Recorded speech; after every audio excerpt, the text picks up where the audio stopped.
I'm fully aware that outside this pub tonight lie 6 British war vessels. And I'm also fully aware that they're going to be firing at will at dawn. But that's several hours away from the looks of it. So why don't you join us here tonight in this tavern and have one more night of songs, tales, stories, and the glory days of life on the sea. We'll see you there. And I never will play the water over no more, and it's no never. This life is made of rummy out of me. Ha ha! Rummy, rummy, rummy, rummy, rummy, rummy, rum. Throw me a drink.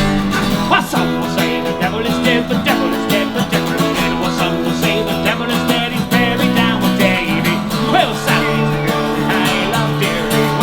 Way, bully in the alley, Sally's the girl that I spliced dearly. Bullied on a shin bone out.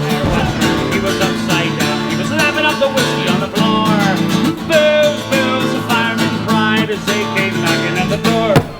When the captain was spying a lovely mermaid, her comb and the glass in her hand, and the ocean waves will roll, and the stormy winds will blow, and we'll all go together to pull a wild mountain tide all around the blue haven. And it's all for me, grog, me, jolly, jolly, grog. It's all for my beer and tobacco. 6 British warships stand ready to fire upon our pirate stronghold at dawn. But that's several hours away. Come join us for one more drunken night of songs, stories, and tales from the sea.